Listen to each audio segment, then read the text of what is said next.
All right, Marci, if you want to take it away. Good afternoon, everyone. My name is Marci Henson. I'm Clark County's Director of the Department of Environment and Sustainability, and welcome to our November meeting of the All-In Transportation and Electrification Working Group meeting. So today we are going to do our typical introductions. It'll be roll call style.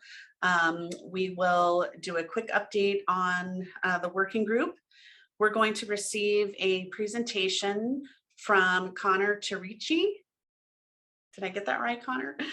From managed EV charging, on managed EV charging from AmpControl. We're going to talk a little bit about the comments that we've received so far on the model EV charging infrastructure ordinance. April's going to give you all an update on the regional transportation and electrification strategy that we've been building towards. We'll have some time for questions and answers. And then we will also hear an update from Nicole Wargo on the Clean Cities Coalition and the work that we're doing to stand up that group. And we'll talk about next steps. So for members, we'll just do a quick roll call. So if I call your organization, would you please let us know that you're here and representing the group? Chispa? City of Boulder City. Yeah, Joe Stubitz here. Hi, Joe. Hey, City of Marci. Henderson. Jared Tasco from Community Development and Services. City of Las Vegas. Marco Vallada here, City of Las Vegas. Great. City of North Las Vegas. Hi, Leo Benavides, City of North Las Vegas. Hi, Leo. All right, Clark County School District. I think Mark let me know that he wasn't going to be able to attend today, so we'll make sure he gets updated. NAOP. Hi, Marci. Rod Martin here with Majestic Realty representing NAOP. Hi, Rod. Nevada Climate Initiative. All right, Nevada Department of Transportation. Hi, Lisa on the line, and I am filling in for Candy. She's at a conference in Hawaii, so I'll just be relaying all the information back to her. Great, thank you, Lisa. All right, in-depth.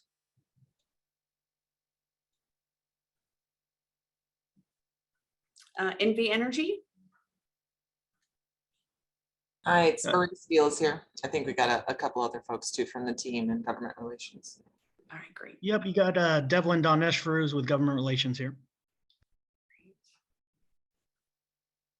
All right, thank you, Marie and Devlin. Nevada Governor's Office of Energy. Hi, Marci, it's Robin Yoakum. Hi, Robin. Nevada Resort Association.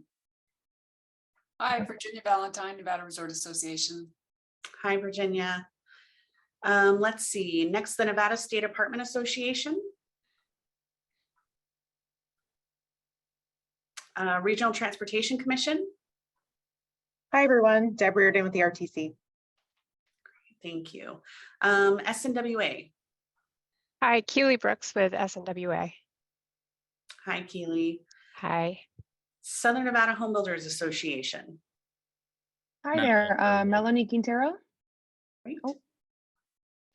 Matt Hodson, I know Matt Walker's there too. There we go. Okay. Hi, Melanie. Nice to have you join us and look forward to meeting you. And hi, Nat and Matt. Good to see you guys. Southwest Energy Efficiency Project. This is Angie Dykema with SWEEP, and I believe Jim Myers is also joining us.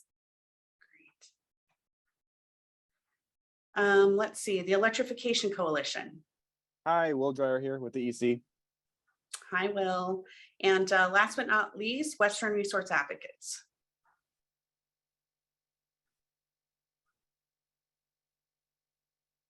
All right, well, we appreciate you joining us all today. If you are joining as an interested party and you are following along on the working group's work, please go ahead in the chat and put your name and organization. If you have questions throughout our presentations or discussions today, you can also put those in the chat or raise your hand.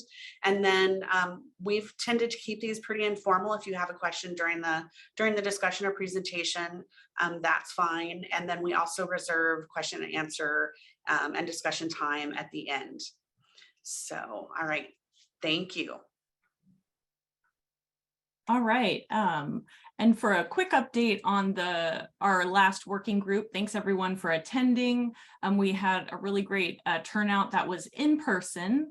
And one of the things that we talked a bit about, and especially there were a couple of groups speaking about after the meeting, was load management, and really how does that relate to our strategy and to transportation electrification in general, especially as we're looking about how to roll out infrastructure, what some of the gaps are, how does that relate to the building community when it comes to load management and specifically upgrades.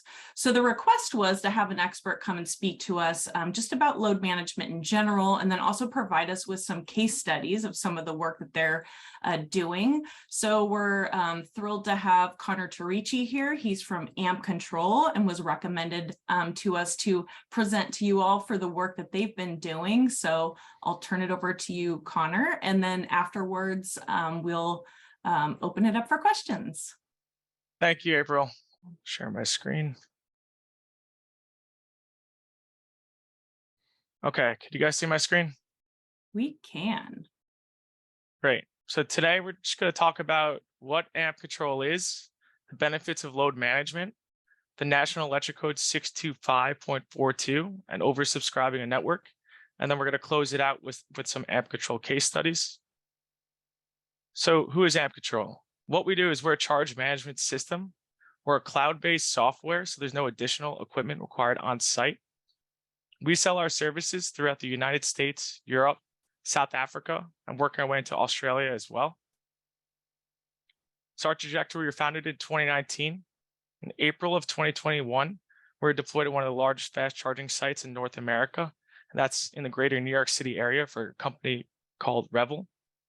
In March of 2022, we hit a huge milestone for our company where we're managing 10,000 charging sessions monthly.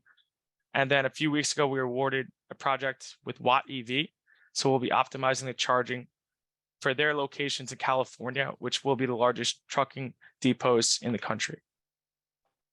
So what is a charge management system? What we're doing is we're connecting directly to the chargers and we're monitoring what's going on at that site.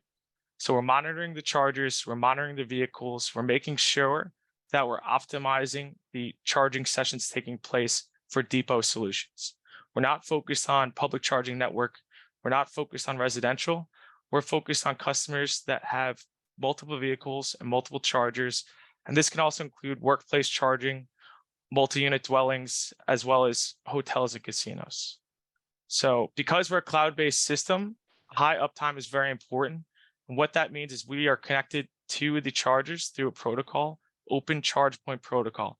This is a protocol that's universally accepted across the world for the most part, with almost all level 2 major OEMs and fast charging OEMs following this protocol.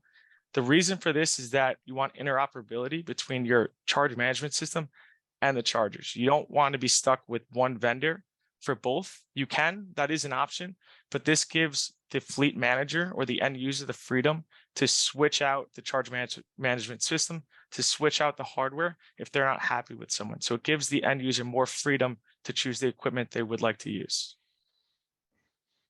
So the three main problems, these are pretty well known. This is what's talked about when it comes to the public charging network especially, but this is universal across level 2 and DC fast chargers, is that charger downtime, the hosting capacity constraints on the grid.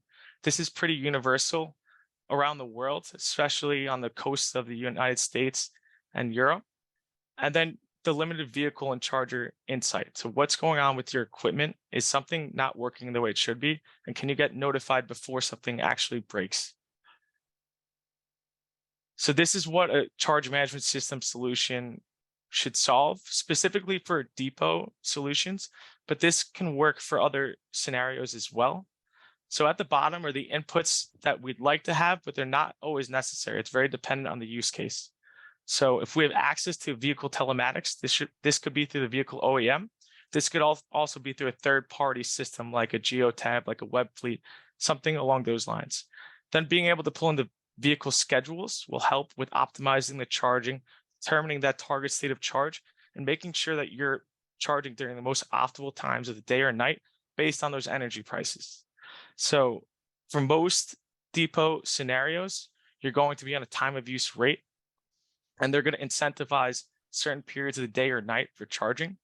Being able to determine when it's optimal to charge your vehicle with the information you have and when you need that target state of charge and when you need that vehicle ready can really optimize and save tens of thousands of dollars depending on the use case. The third piece over here, or fourth piece, is the baseload integration and solar integration. So the grid is constrained, and putting this additional stress or additional load on the grid, we have to be creative and we have to make the most of what we have access to now.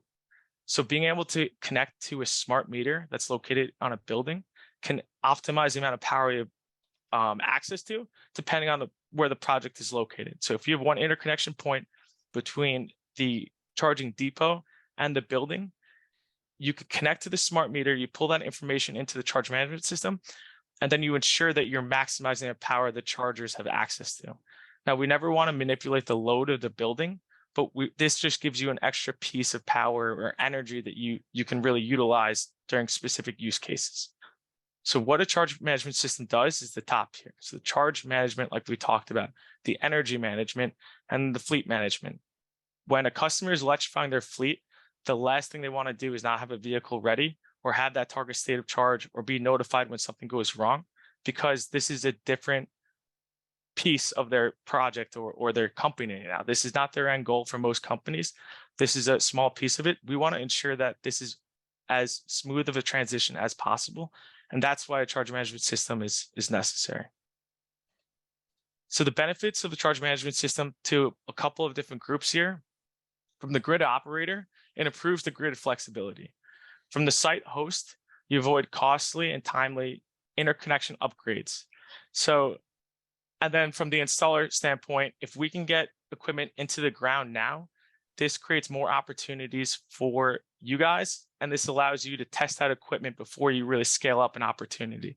So the interconnection upgrade might not be avoidable over the long scheme of 5 or 10 years, but being able to test out equipment, getting a little bit of scale, maybe 5 or 10 chargers, 5 or 10 vehicles, and using the system with the amount of power you have access to now can make you comfortable and make the ramping up period a lot more smooth and easy for the fleet owner. So this brings it to the point of the National Electric Code 625.42. I think this was reinterpreted or upgraded in 2020. But the main piece here is that you can oversubscribe the network, but it's also depending on the utility and where the project is located. And the best way to describe this, I'll just show you what an example would look like. So what you have here are a couple different parameters. You have the hosting capacity at that given location on the grid. Then you have the charger nameplate capacity. Now, normally it's 19.2, but we're just going to keep it very simple with round numbers here. We have the number of chargers, and then you have the minimum charge power and the maximum capacity at that site. So just to reiterate, you can't exceed the amount of power you have access to, and that's where that last piece comes in. So without load management, you can only really have 5 chargers there. You're not throttling the power and manipulating the power that's going into the vehicles. But with load management, you can probably get an additional 5 chargers. This is very specific on the location as well. But what you're doing here is you're throttling the power you have access to. So if there's 5 vehicles charging, you can give those 5 vehicles maximum amount of power. But if you get to 6 through 10, then what we're going to do is we're going to throttle down the power across the chargers, ensuring that we don't exceed the hosting capacity, but we're still charging the vehicles. A third layer to this would be to have prioritization. So if you know X amount of vehicles are coming in at this time and they're leaving at this time, and then another group is going to come at a later point of that day, you can prioritize the vehicles charging based on when they have to leave for the following day. So to summarize for the oversubscribing of a network, this just helps you start the electrification process. And it's highly incentivized really across the country and Europe as well.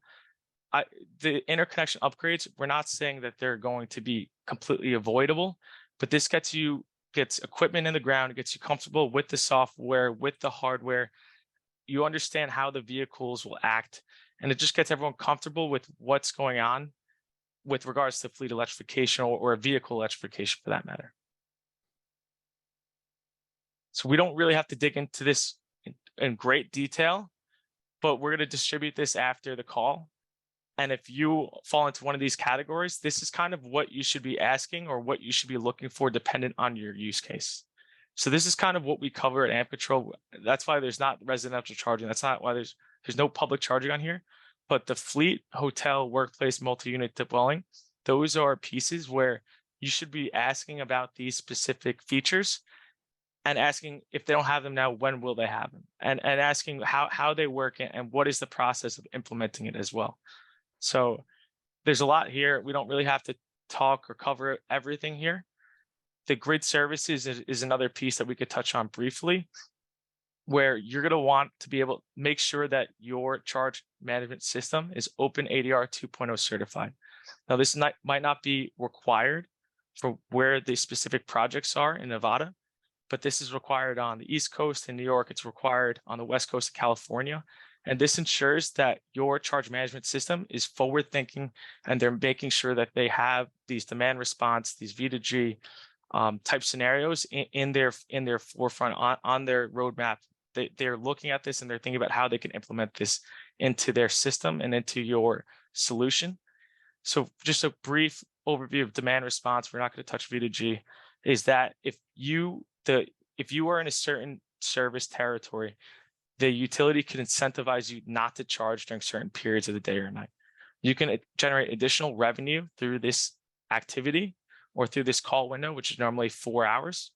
And what we're going to do and what companies are going to do is determine, can we opt into these events and can we continue our daily operations with our target state of charge? So that's kind of the gist of it here. If anybody has any questions about any specific feature, we could talk about at the end, or we could also, you could reach out to me directly too.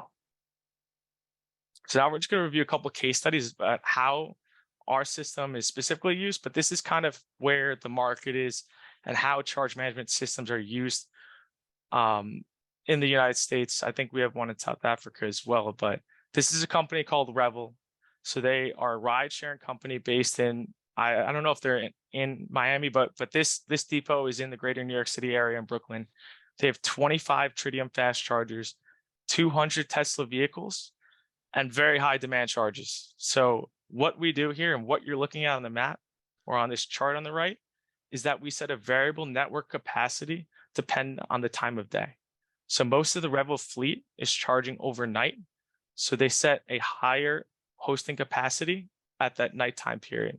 Then you see the 400 kilowatts is very, very small here. That's the daytime capacity that they set. So they have a lot more access to power than this 650 that we're showing here, but they've leveled down what they're willing to distribute depending on the time of day. And the reason for this is they're leveling their operating expenditures. So demand charges can vary between $30 and $45 per kilowatt for that peak 15-minute period. So they want to avoid these peak periods if it's not necessary. They can get all the vehicles out on the road without creating these unnecessary peak demands. This also helps the utility because they're not going to have to distribute or bring power to this site when it's avoidable. And this creates a more flexible grid, creates a more flexible depot with regards to what they're doing on a charging perspective. So another use case is a customer we have in South Africa. So the customer is a bakery. It's an industrial bakery that distributes goods throughout the region. And they have one interconnection point between the bakery and the charging depot. So what we do is we take in information from a smart meter connected to the building. We looked at the history, the load profile history of the building. We forecast out the future profile of the building. And then we look at the fleet management schedule. We look at when do these trucks need to be out on the road? How long will they have at the depot? We'll pull in their fleet management system. So you don't have to do this manually. We could pull this information from a system that you already have. and we're optimizing the charging. So in addition to saving them money, what a grid like South Africa, not necessarily like similar in California with the rolling blackouts, when something goes wrong or you lose connectivity or there's a blackout, you want to be alerted as to what's going on. So our system could send phone call, email, text message to the appropriate party, whether it's the fleet manager, whether it's the regional manager, and letting them know that this event occurred and what is our plan of attack moving forward. Do we need to increase the hosting capacity? Are the operations going to be delayed? How are we going to handle this? It's just a complete holistic view of what's going on at the location, depending on the parameters of the site. Another piece we have here is Watt EV. So they're a huge company in California, trucking as a service. So one of their sites, Bakersfield, is what we're talking about, referencing up to 40 megawatts here. They're going to have 3 additional locations in California commissioned in 2023, and we're going to be optimizing the charging for their specific locations. Where charge management system matters, it matters on both sides, because in the public sector, the ratepayers or taxpayers are paying for the money, so they're paying for it. So having optimized charging, avoiding peaks is necessary. On the private sector, it affects your bottom line. And when you have a large fleet or you have a lot of vehicles, your utility bill will be in the tens of thousands of dollars. Being able to push or avoid unnecessary costs is going to make a big difference on how you really make money or how much money you make. Last piece here is EV Passport. So this is a company that's focused on multi-unit dwelling hotels. They have an app, they have a network. They integrate AmpControl for the optimization and load management. So I didn't talk about the 2 separate offerings we have. We have an API integration to network providers, and we have a charge management system, because we're focused on charge management system. If someone wants to talk about the API, they can, but it's very, I don't think very applicable here. But this is just another use case where the load management is necessary, and how we take, like how we're participating in this specific sector as well. That's all I got. Awesome, thank you. Let's go ahead and open it up for questions for Connor.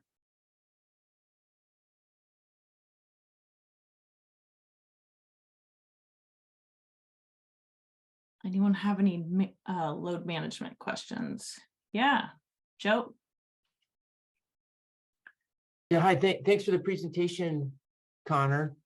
If you already have EV chargers installed, are you able to monitor the performance with the load management, or do you need to have it all done at once with EV chargers? That's a great question. And the answer to that is, as long as the chargers are OCPP 1.6J compliant, we can take over or reconfigure the back end of that charger, and then you can monitor and report off of that charger. So the first gen of chargers, if they were installed 5 years ago or 7 years ago, or anything like that, most of them are what we call dumb chargers. And then you're kind of stuck with what you have unless you replace it or until you replace it. But if you have chargers in the ground that are level 2, they're installed recently, it's a bigger OEM, then you can reconfigure the backend to some sort of reporting and monitoring type system. So that's kind of the answer. So it really depends on when the charger was made and what OEM. I'd be happy to, if you wanted to reach out, give you more guidance on that depending on the chargers. What did you say the compliance was in the beginning? Open Charge Point Protocol 1.6J. So it's called OCPP. Thank you. No problem. And to that point, it's very important, not necessarily for all use cases, but for most use cases, that you do get OCPP 1.6J compliant chargers. Even if you don't want load management, being able to have a monitoring and reporting system on the charger will help with preventative maintenance and getting in front of any problems you could have with that charger before it breaks, and then you're in panic mode or you're reacting instead of being proactive. Rod, go ahead. Thank you, April. Connor, thanks very much. We appreciate that. In the example that you gave that had the consumption of 500 kilowatts, what was actually installed? How many chargers? And I'm just trying to kind of equate that out to an existing facility that, may have, 1200 amps at 480 volt in a warehouse facility. What limitations, does it cause with respect to available power for actual occupants of the building, dependent upon, how many charging units you have? Yeah, that's a great question. And that site was very lucky for the customer Revel, or not lucky, but not common in the greater New York City area, because it was located next to an old Pfizer manufacturing plant. So they had access to a couple of megawatts of power. They had 25 Tritium fast chargers at 75 kilowatt nameplate capacity installed. So they were under what the hosting capacity constraint was at that site. But with that being said, they don't want to take advantage of all the power they have just from the cost perspective. When it comes to some sort of distribution center, or logistics center, or warehouse, if you have one interconnection point between where you would like the chargers installed and where you have your building load, we never want to manipulate the building load or really touch it. But having insight as to what's going on can also really you can optimize or take advantage of the full amount of power you have at that site. So just as a follow-up, so that I understand what you just said, you don't want to manipulate the power. So what the objective would be is whatever the ampacity is, for the building and the occupants of the building, your system would not impact that whatsoever? No, and it gets more complicated. So if you have multiple tenants and they're sub-metered within a building, it really depends on what's going on. So you might not have access to it. They might not allow it. It depends who you're really talking to. Are you talking to the site host, or you're talking to the location owner? But that being said, it's also it's very specific on the use case. We'd never manipulate the power of the building. What the goal is just to take advantage of the power that's not being used. If it's it's a daytime operation facility, at nighttime, most of the stuff gets ramped down. Then you have this excess power that's allocated to that portion of the grid. And then we could potentially steer that or point that power towards the chargers. Okay. And so it's not necessarily universal. It may be, site specific in certain instances. But again, the objective would be, as you say, not to manipulate any power that's utilized by the occupants of the facility. Yep, absolutely. Thank you. All right. Any other last questions? I see Noelani, you have a question. Connor, do you know how many level 2 chargers available on the market today are capable of load management? I don't know the number off the top of my head. I could send a list to April about the OEMs that we've worked with that we think very highly of. It's not 2 or 3. I would say it's closer to 7 or 8, maybe even 10. A lot of companies are coming over from Europe or Taiwan or other parts of the world and developing factories and starting their manufacturing plants here. So they get access to the NEVI funding or certain funding buckets. There's going to be a lot more opportunities or different OEMs in the next year or two, but there is still a sufficient amount now in the market. All right. Anything else? Great. Well, thank you so much, Connor. That was fantastic. No problem. Definitely helps bring up our acumen when it comes to load management. That was great. Yeah, thank you for having me. And if anybody has any questions, you don't necessarily have to use AmpControl, but I could definitely steer you in the right direction on what you probably need depending on the location or the use case. Awesome. Thank you. And I'll go ahead and turn it over to you, Marci, to talk about the comments that we received regarding the model EV charging ordinance. Great. Thank you. Thanks again, Connor. We really appreciate it. So I'm going to give you all a pretty high level overview of the comments that we've received so far on the draft ordinance. Next slide. Thank you. So these are the folks who were able to share comments with us, and it's not too late. I had a lot of people asking if it would be possible to submit comments even after the deadline, and we're trying to be as accommodating as possible. So if you have regretted not getting your comments in and you want to, go ahead and send them to us. We're in pretty good shape in terms of itemizing the comments and starting to categorize and draft revisions and responses. But these are all the folks who submitted comments so far. It's a great broad set of stakeholders who've been participating in the process. So it's been really very helpful to receive those comments. Next. So I'll just go over some of the high level focus areas so that you all can get a sense of those comments. And then we will also provide verbatim comments from everyone that submitted in the strategy itself. We'll make sure that those go directly to the Board of County Commissioners as well, so that they can understand everyone's direct comments on the draft ordinance. But we'll also kind of summarize just the big issues and provide a response to comments in that final document as well. So everyone will get to see the comments and how we responded, and we'll make sure the board gets all of that information directly as well when they're considering how to direct staff to move forward. So just big picture, we got a fair number of comments on market trends and demand versus and what we're requiring versus it being too much or too little. So we had a lot of comments about we think that the end result of how many installed chargers or even EV capable spaces might be too much. Some observations about and anecdotal observations about current use of charging. And then, as you can imagine, we also received a fair amount of comments that we didn't go far enough in what we proposed. So we're taking a look at that. We're just going to go back over what we understand about the data today on number of registered vehicles, the percent of electric vehicles in Southern Nevada, where we see projections going. If you recall, we were trying to match up EV installed requirements to current percent of registration and leave that low cost EV capable requirement to help accommodate what we expect to see in terms of future trends of electric vehicles in our community. So we'll take a look at that and maybe make some changes.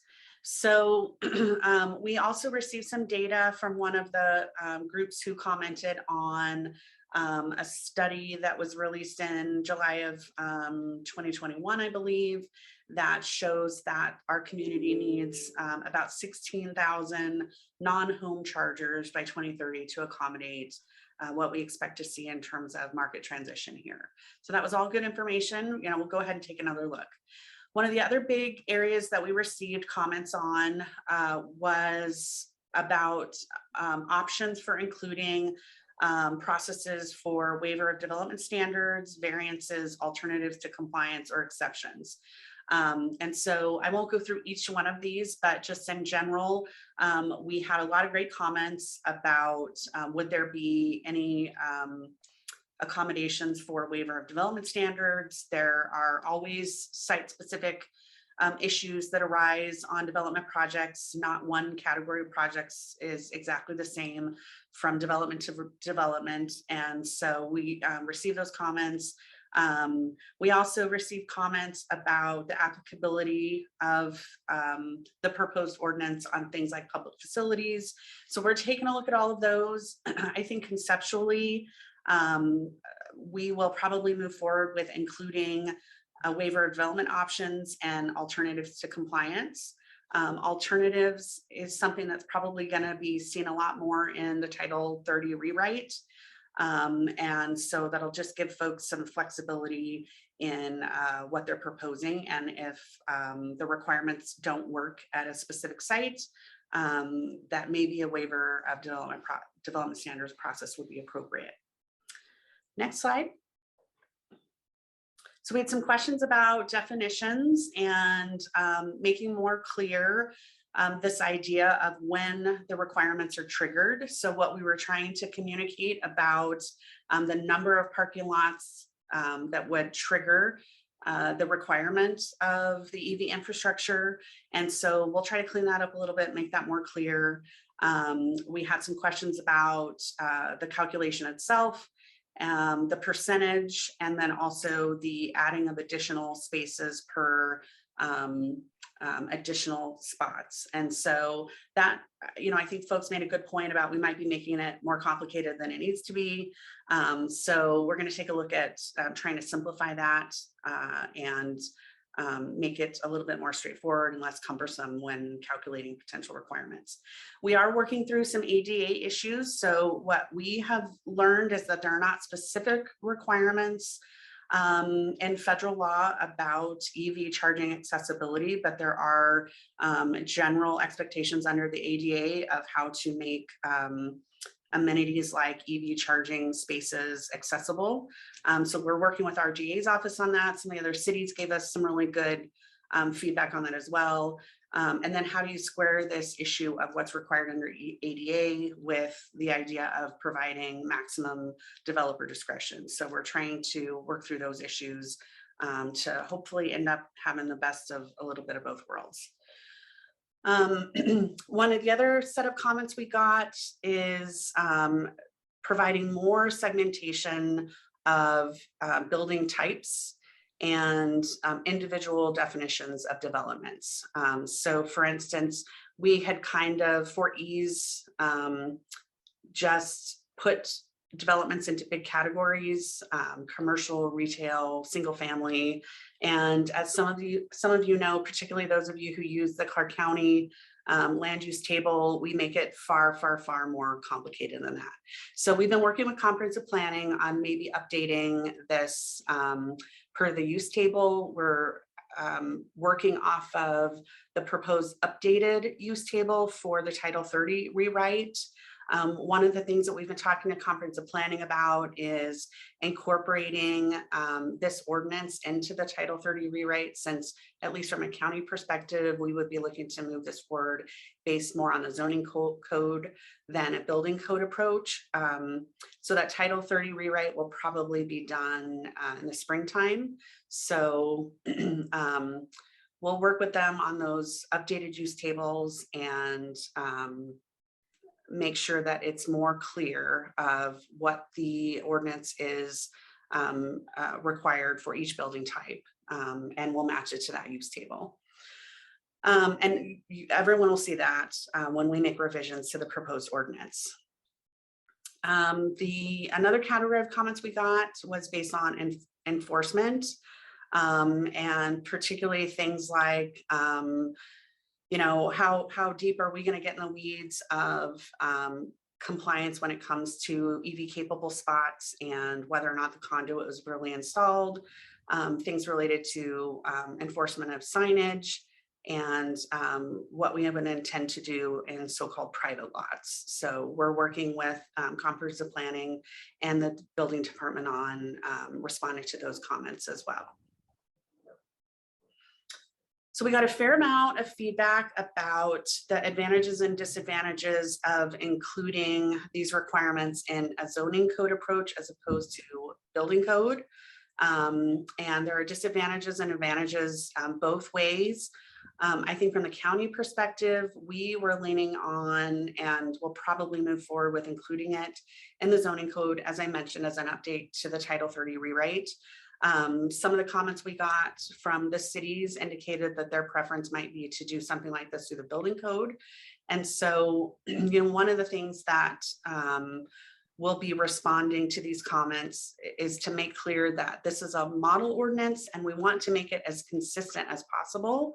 But if the cities feel like there is an implementation mechanism or a structure to adopting something like this that makes more sense for them, that deviates from this model ordinance, then by all means, we would encourage you to stick with the spirit of a model ordinance. But if you need to make changes to meet your needs, then obviously that would be at the city's discretion. We got some comments related to current requirements in Title 30 and some of the outcomes of those requirements, particularly issues of whether or not we are still, despite our best attempts to correct for over parking, whether or not that might still be happening. So I'll talk with comprehensive planning about that. I'm sure they're looking at this again in Title 30. Our board had some pretty strong opinions about parking requirements when staff tried to address parking requirements a few years back. So it's a sticky subject for all of us, but I will take those comments back and we'll take another look at maybe what's happening in Title 30.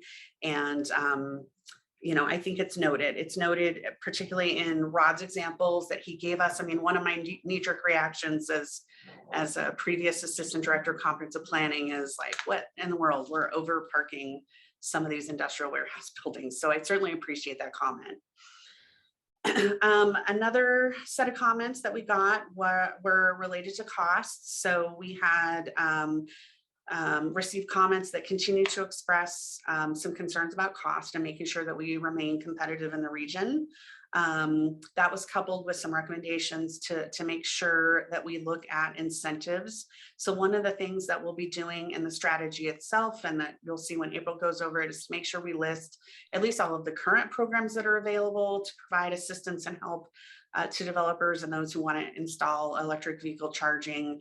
And then our department has certainly passed along recommendations regarding potential incentives in the Title 30 rewrite. We'll continue to do that. Next.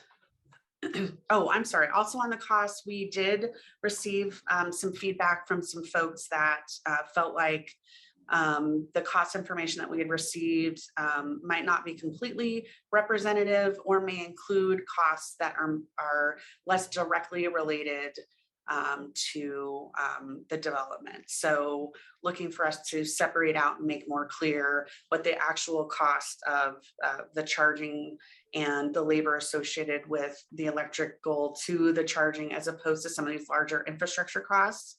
And so I think the best we're going to be able to do there is just make it very clear to all, particularly our board, of what the basis of these costs are.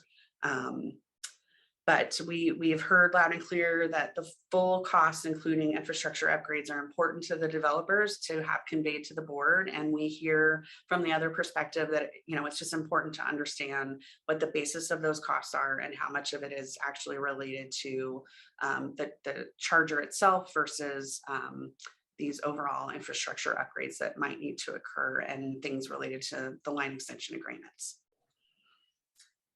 All right, so multifamily, we received some good feedback on multifamily. I think that there's a lot of broad support, if you will, for multifamily, some requests to make sure that we're providing clear definitions for things like townhomes and where they fit, whether or not it's single family attached or multifamily. So we'll clean that up. I've been talking to comprehensive planning about that as well. And then we got some good feedback about appreciating the spirit of requiring electric vehicle charging at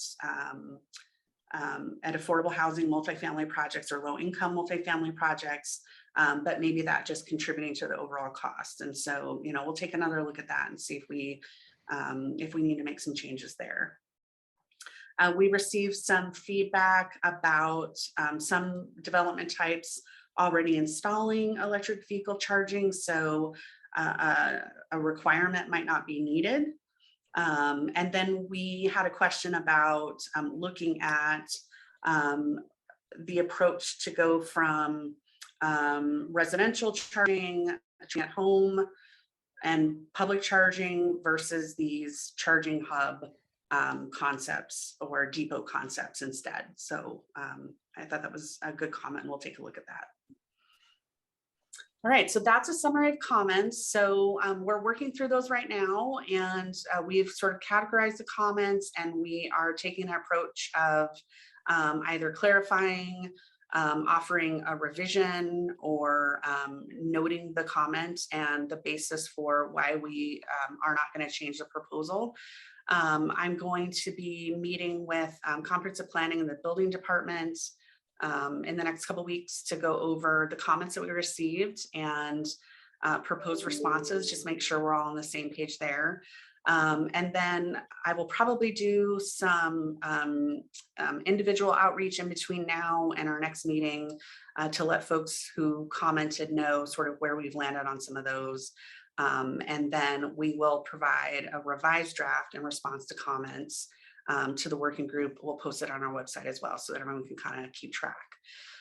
So the thinking still is, as I let you know, the last couple meetings, that we will take a presentation of the model draft ordinance to the Board of County Commissioners, second meeting in December, and receive staff direction. As I mentioned, because the county will probably approach us through the zoning code, and we have a zoning code rewrite going on right now, we will probably incorporate it. If we receive board direction to move forward, we would be proposing to the board to incorporate it into that Title 30 Transform Clark County rewrite.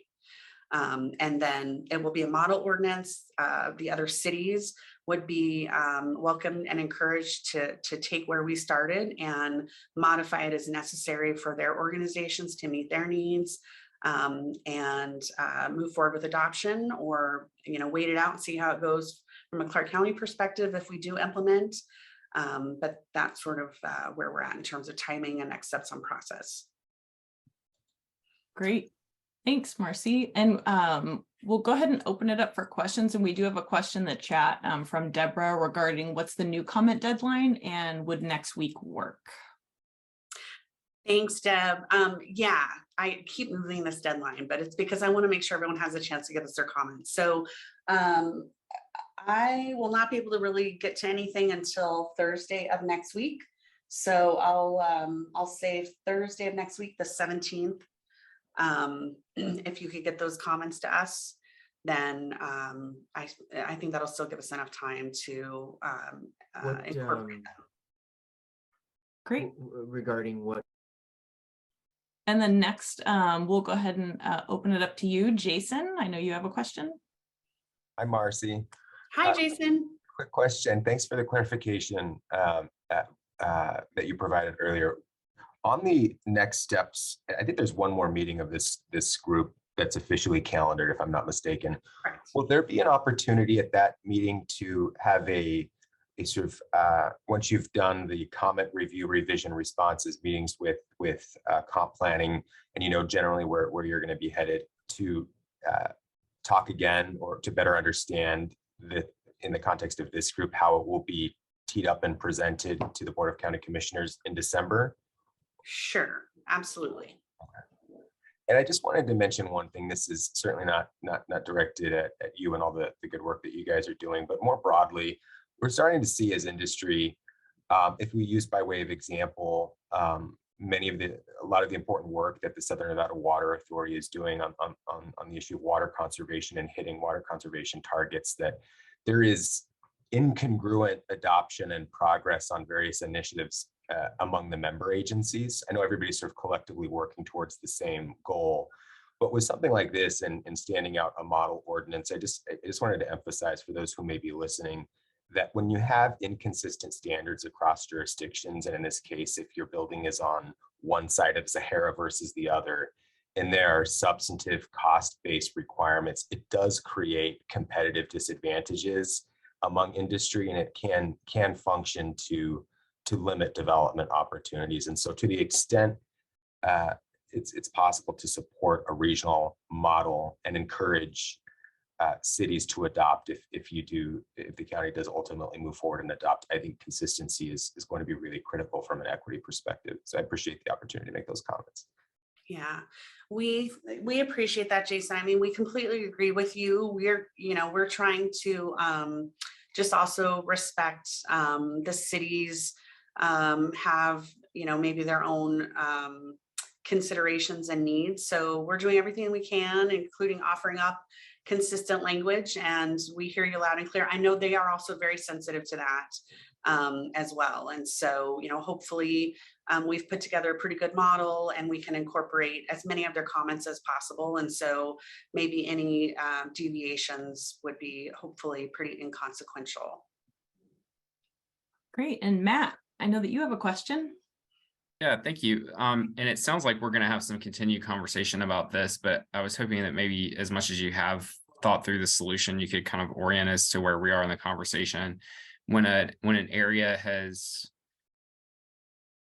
utilized some sort of like ULI model or something to reduce the amount of required parking in an area, whether that's a resort or a urban center, recognizing that there's going to be different uses throughout the day and the prescribed number per use isn't appropriate. Do you see them coming in? Do you see them constructing the amount of parking required by the actual amount of parking that's going to be constructed, or do you see them coming in and asking for a waiver of the number of EV spots that would be driven by the use in recognition that their parking requirement has been reduced? I hope that was, yeah. I got my question across in there somewhere. You did. I think so. I think so. You know, I've talked to comprehensive planning about this conceptually, Matt, and so I don't want to get too far over my skis, and we still need to have some conversations, but I think in general, conceptually, we appreciate that if you are making a case for reduced parking, that it would follow that the reduced parking should follow to potentially reducing the number of EV spaces required. That seems to make a lot of sense so far in our conversations. Now, it's not final, but you asked for sort of orienting you on where we're at. So I'll tell you that's where we're at, but I can't promise you that's where we're going to land. But, you know, I think it makes a lot of sense to us. Thanks for letting me know what the current thinking is, at least. And I just want to express my gratitude for, you know, listening to the feedback and taking the approach of a Title 30 requirement where you can come in and say, you know, we're going to do this different type of charging with valet service, or, you know, some of the other models where you can meet the spirit of the requirement, whereas a building code would have put us in a significantly tighter box. So I really appreciate that, and I'm looking forward to seeing what the language looks like. Great. All right. Any last questions for Marci? Okay. Then let's go ahead and jump into the strategy. So we, as you know, throughout this year, we have been meeting once a month, talking about all different types of things in relation to transportation electrification, especially focused right now on that light duty side, then eventually next year transitioning over into the medium and heavy duty side. Some of the recommendations that we had, and these were really, you know, some of our North Stars as we were working through the year as to what will be in this strategy. It's focused strictly on Clark County and the Clark County region, and we're looking for ways that we can lay the groundwork for rapid adoption. Some of the key focus areas were, you know, complete some EV adoption projections, look at a baseline, where are we going in the future? The whole idea around the strategy is how are we going to use transportation electrification to meet that certain part of our GHG emission reduction goals around being net zero by 2050, and then also meeting those milestones in between. We looked at projections for EV charging, existing EV infrastructure, just in general, elevating the working group's acumen.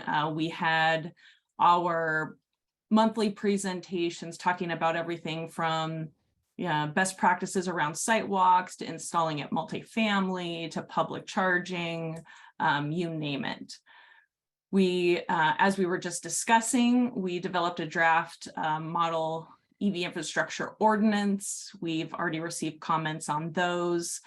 We got a good understanding from the Public Utilities Commission of Nevada as to what types of transportation electrification efforts are they working on, and then what types of transportation electrification efforts is NV Energy working on, and how does the group fit into that? How can we understand that better? And then how can we support that in any way that we can?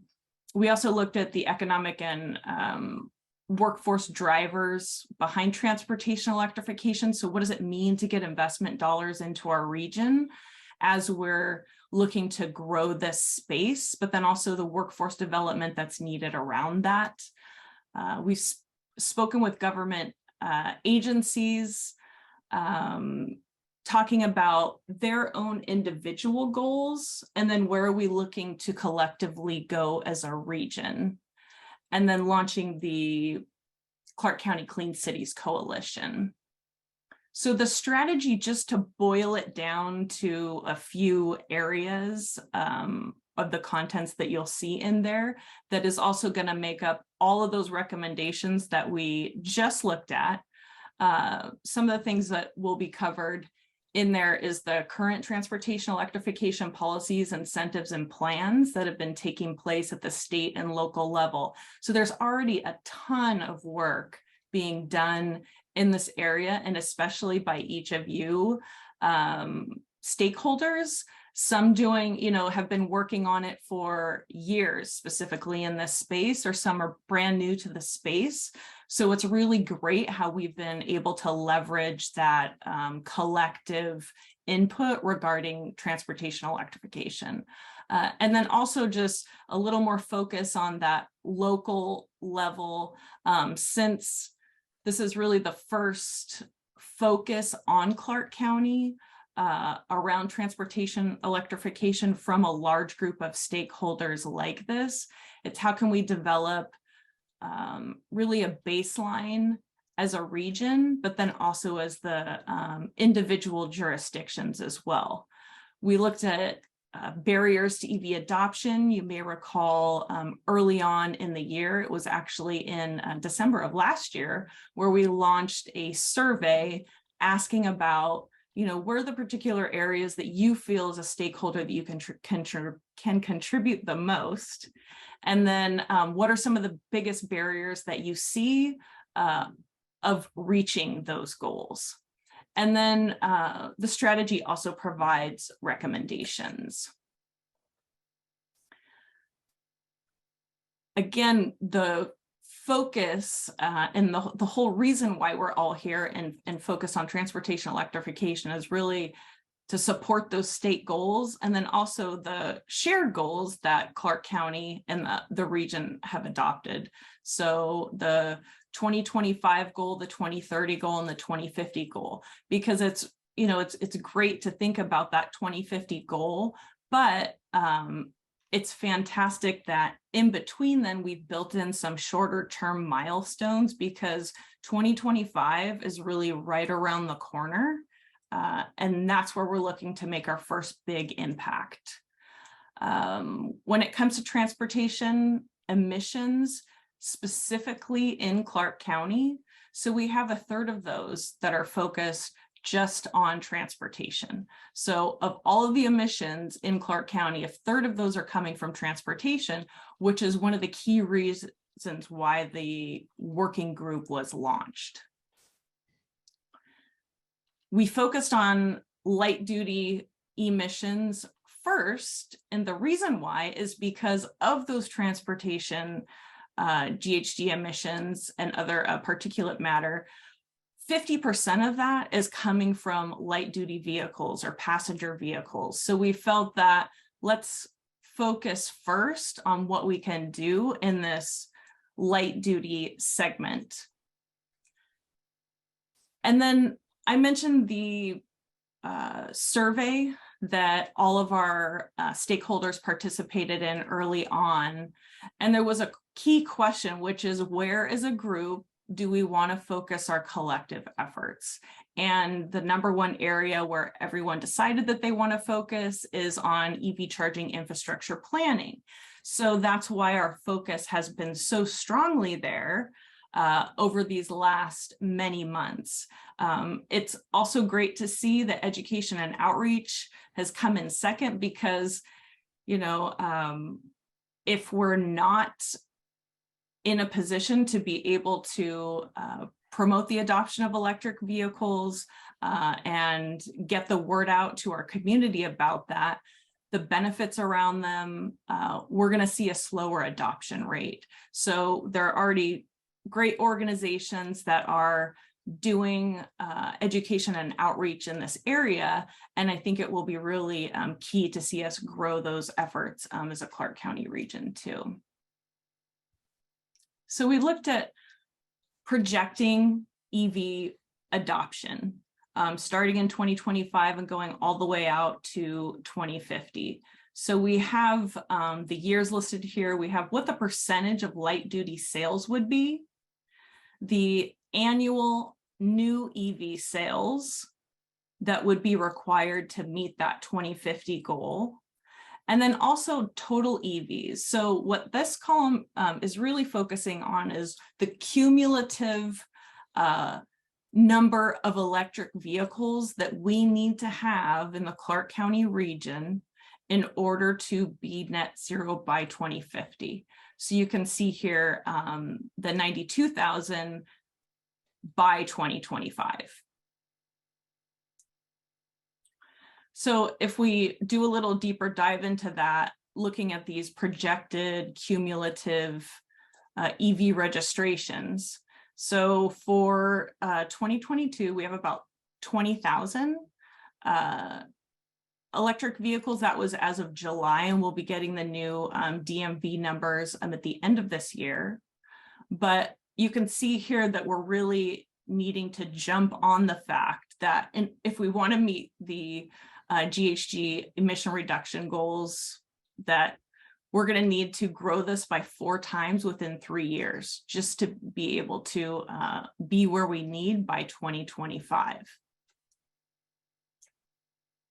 When we're looking at the annual EV sales needed, so we have data from 2021. We had about 7,000 at the time there.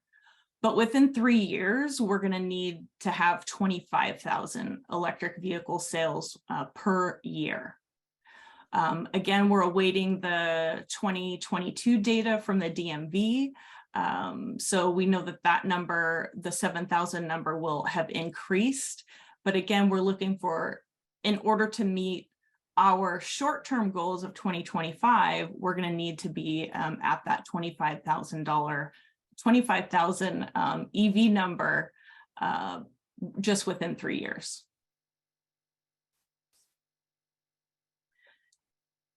So then we transition over into how are we going to support this EV adoption, and what is it that we need to have as far as infrastructure to support the number of vehicles that we have, that we want to have coming to the region. So we looked at the baseline first. We have the total number of chargers right now at about 708 ports, and that's at 274 locations. So what is a port? Just as a refresher, you could have a charging station that's actually able to charge 2 vehicles at one time. So it would have 2 ports or 2 cords associated with it. So that's why a lot of times you'll see a higher number of ports in these types of equations that we talk about versus the number of locations. In breaking that down a little bit further into DC fast chargers and then also level 2 charging, you can see the numbers there that roll up to that larger number of public chargers. This does not include workplace, single family, and multifamily. There isn't public data on that, and that is something that we can do a deeper dive into.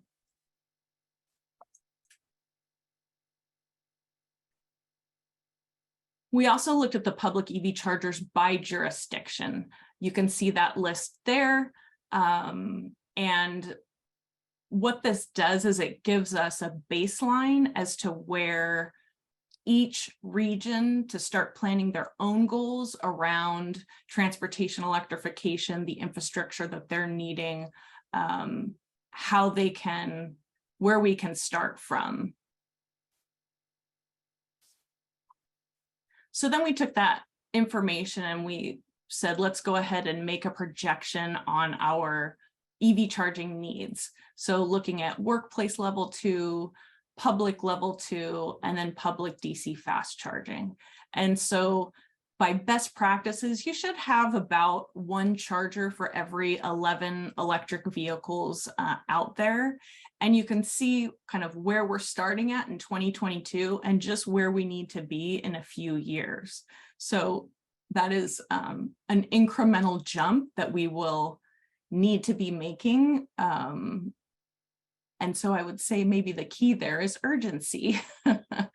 And so if we are to meet the goals that we've set out in front of us, and especially those short-term goals, for public DC fast charging, we'll need and this is for the Clark County region, we'll need to increase those by about 4.5 times by 2025. And then we'll also need to increase public level 2 charging 5 times by 2025. And Jason, I see you have a question there. If you feel free to ask it.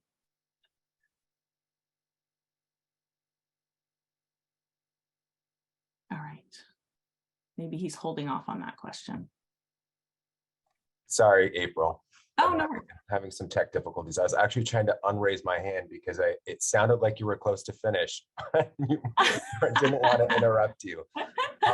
On the DMV data, I believe you had indicated you were waiting, or you guys are waiting for 2022 numbers, but have they provided any indication as to how the EV registrations are pacing? So we're close to Q4 here, but I was curious if or when you expect to receive the data, and if they've given you any indication of how it's performing. They gave us cumulative numbers of about 20,000, I think 500 in July. But again, that's all registrations. So we're looking to see that broken out by year. And they've actually, it's really great to see that the DMV has been forthcoming with this information, because there's lots of states and regions that we work with where they are not. So we're thrilled that they've agreed to at least give us a cadence of, a few times a year providing us this data. But as soon as we get it, we'll definitely let you know. Thank you. Yeah.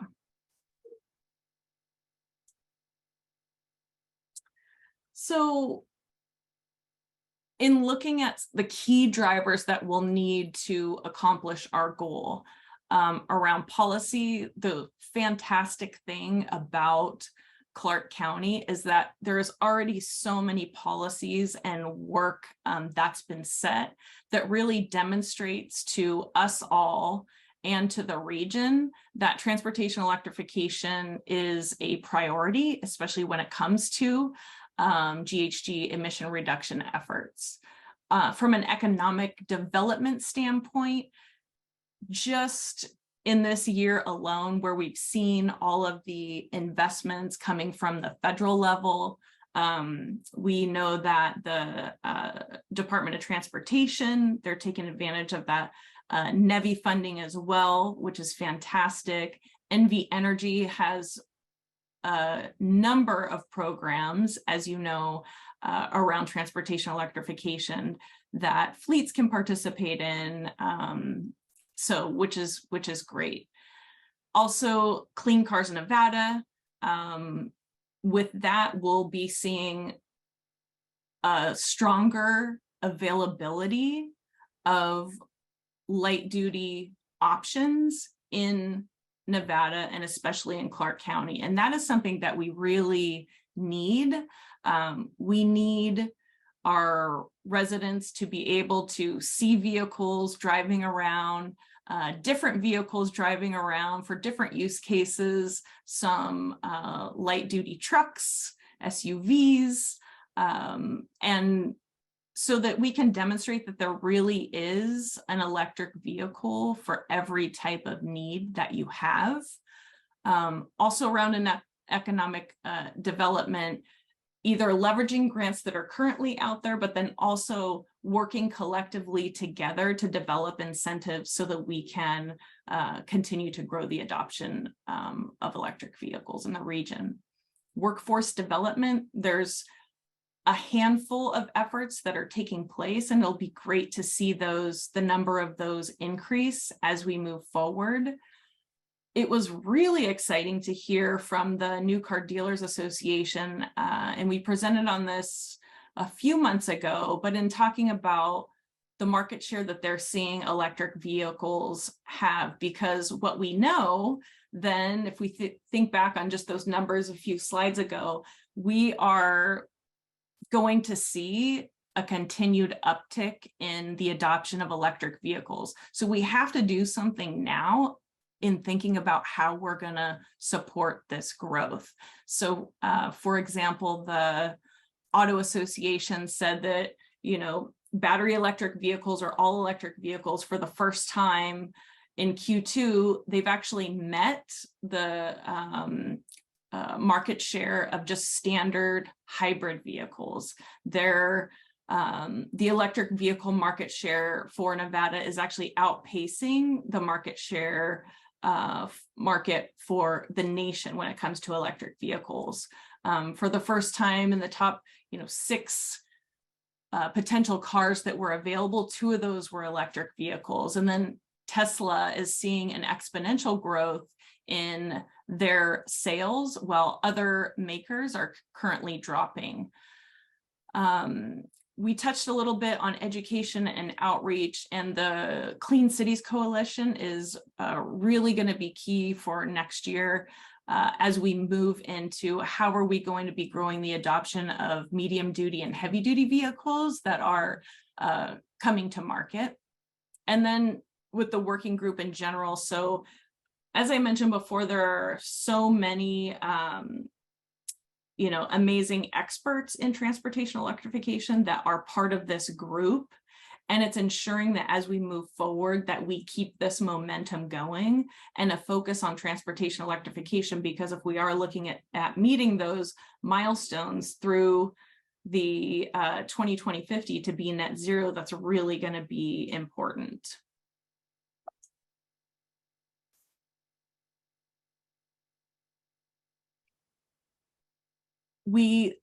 This is a quick snapshot of the engagement that the group has done over the last year.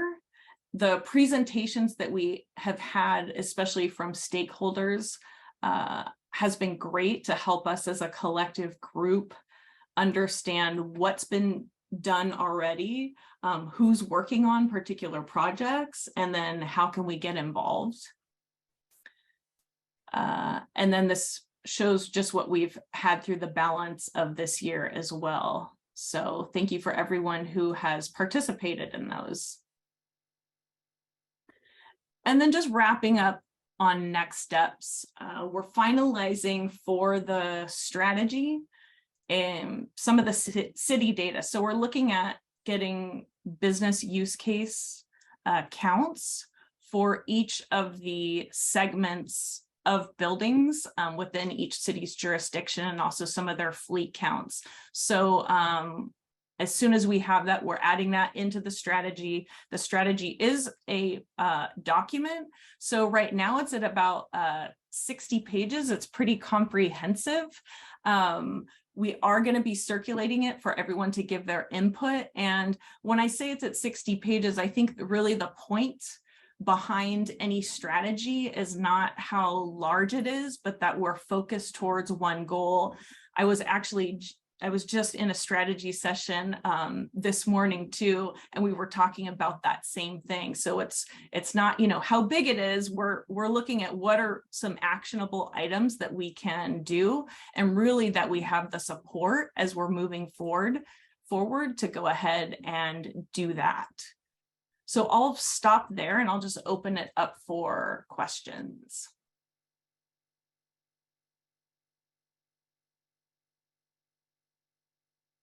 Yes, Rod. Thank you, April. Yeah. Do you by chance have any real world examples, or could you suggest where we may, derive this information?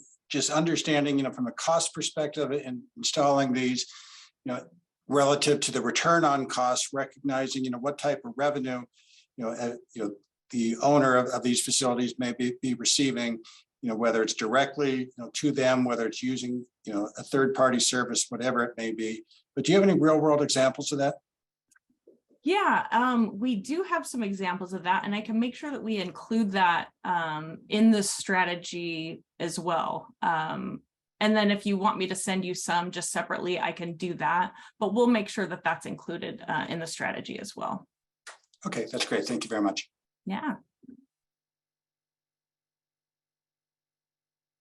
All right, anything else?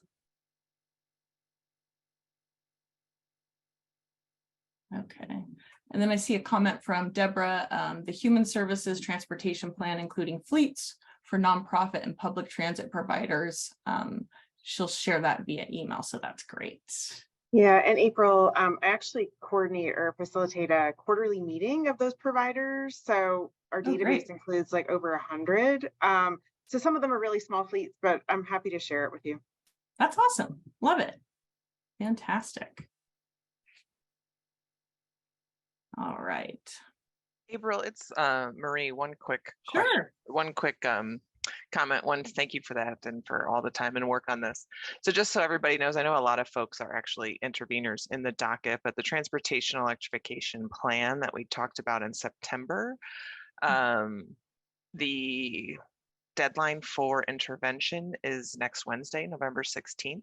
So I know obviously Clark County is in the docket, right? And will be able to represent this, and there's a lot of other folks, but I just wanted to take the opportunity to let everybody know that opportunity is still there. And then from additional just 2023 actions, right, we'll be starting in June or July, quarterly working groups for the next plan in 2024. So to your point of carrying obviously the momentum forward, there's a lot more stuff that working groups on creating our incremental plans. So, and Deborah, I'm really excited to hear about that the human services one around the transit things. We'd love to get engaged on that just with our transit and fleet electrification programs. Yeah, no, that sounds good. And it's a pretty informal group. So we can even add, I mean, if anyone's willing, a short agenda item just to kind of introduce this topic. And I know that the Southern Nevada Transit Coalition, which serves rural Nevada, was working on some electrification probably 2 or 3 years ago. So yeah, I think it'd be great to bring this to the group. Great. And that's a good point too, that as you're reading the strategy, we've tried to capture just as many, get a baseline for as many transportation electrification efforts that are going on and also impacting Clark County. If you see some that are currently not in there, just please send those to me and I'll provide this guidance too when we send this out to you. All right. Thank you. And I'm going to turn it over to Nicole just to give us an update on Clark County Clean Cities. Hi, thank you, April. So we had our first meeting last month and it went really well. So I want to thank everyone that came out for that. But next week on Wednesday, we're going to have a business webinar for funding and incentives to convert to alternative fuels. The guest speakers are Kirsten Stasio from the Nevada Clean Energy Fund and Adam Grant from NV Energy. You can register through that link or just contact me and I can help sign you up for that. It's relevant to organizations of all sizes. So if there's any business that you think could benefit from this webinar, please feel free to share it. And also, I just wanted to send out a reminder that it's the last call for our advisory committee. So if you're interested in being a part of that, please reach out to me through my email address on the screen there. But that's what I have for Clean Cities at the moment. If anybody has any questions.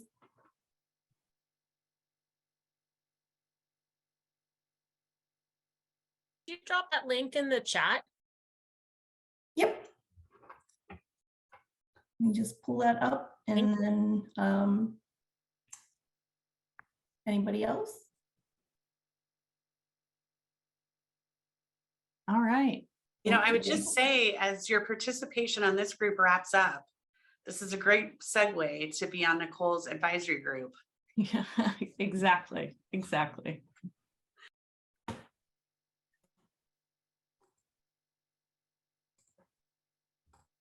All right, so then just lastly, jumping into next steps. We will be circulating the regional transportation electrification strategy to the group. It is going to be in just a Word document. The reason why is because we'll design it after we've received everyone's comments, made all of the updates, and we also are looking forward to seeing you at our December 1st meeting, which will be the last meeting for this working group. And if you would like to see any previous presentations, you're welcome to see those on the Clark County website. But thank you everyone for attending. And if there is no other questions, we'll see you in December. Thank you. Thank you, April. Bye, thank you.